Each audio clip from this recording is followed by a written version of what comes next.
The boy who stood on his father's shoulders. On projection. A boy was raised on his father's shoulders. His father had been a tall man, and the boy had been small, and so this had begun naturally enough. The father had lifted him, in his first year of walking, to see over a parade in the village square. The boy had liked the height. The father had liked the small weight of his son above him. He had carried the boy home on his shoulders that evening. He had carried him there again the next week. Within a year, the carrying had become the ordinary way the father took the boy anywhere. The boy grew. He grew steadily, in the way boys grow, an inch or two a year, until by his 10th birthday he was a sturdy boy of some 40 pounds and 4 feet of height. His father, who had been 45 when the boy was born, had begun to stoop a little.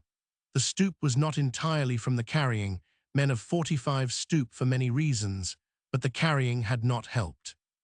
The father did not, in the 10th year, suggest that the boy come down. The boy did not, in the 10th year, ask to. He liked it up there. He could see, from the height of his father's head, things the other boys of the village could not see. He could see, over the wall of the schoolyard, into the priest's garden. He could see, over the heads of the men in the market, who was buying what at the far stalls. He spoke down to the other children. He believed, by his 12th year, that his eyes were that high, that he was, by nature, a boy of unusual stature, that the other children at their lesser heights were a different and lower species. The father did not contradict him. The father had begun, by the 12th year, to be quiet most of the time. The carrying had grown heavy. The boy was carried into the school on the father's shoulders.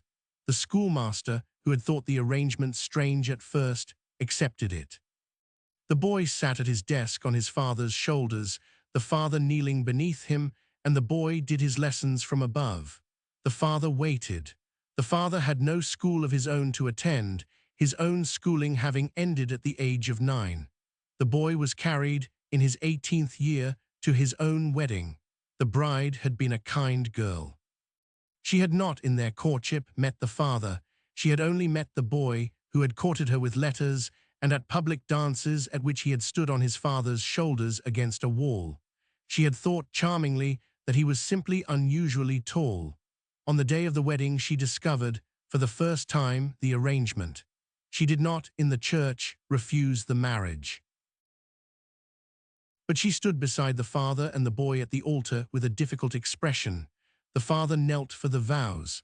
The boy looked down at her from the shoulders. They were married. The boy was carried, in his 23rd year, to the funeral of his grandfather. He was, by then, a heavy young man. The father, who was 68, could no longer easily stand from a kneeling position. He had to be helped up by the village men. The boy, on his shoulders, took the slight tremor of his father's legs as a feature of the world rather than a feature of his father. He did not, in his 23rd year, look down. He had not looked down in some years. One afternoon in the village square, the father lay down to rest.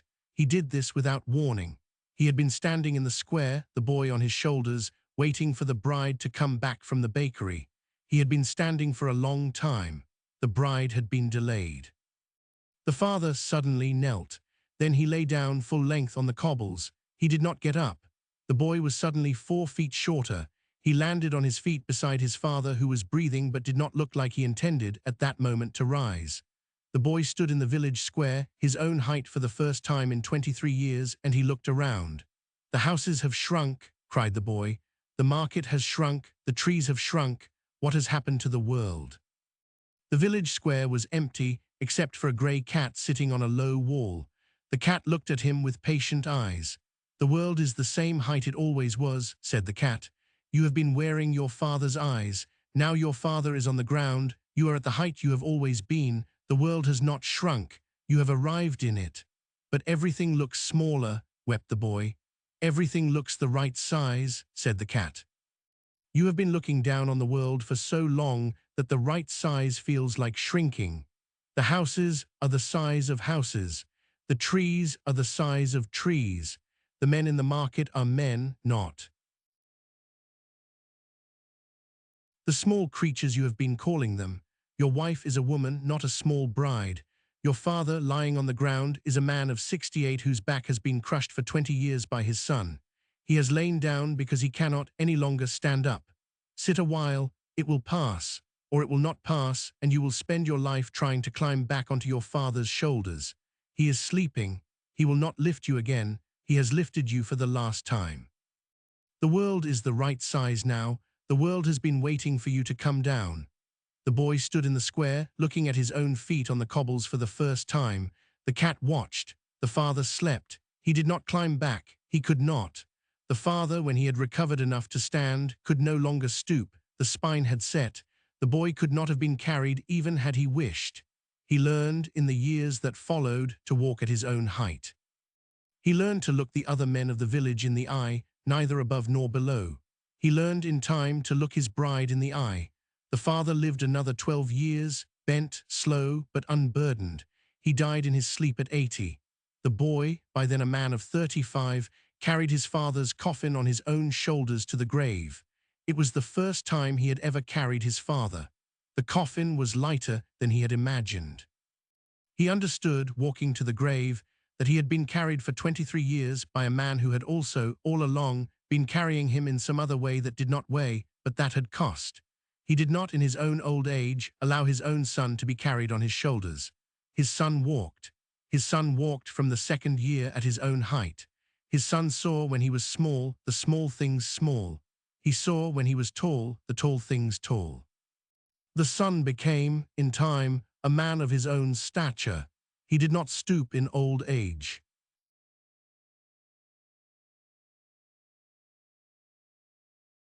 What you see through another man's eyes is not yours to keep. When he lies down, the world becomes the right size. Most men spend their lives calling the right size a shrinking. The work is to come down. The work is also in the next generation too.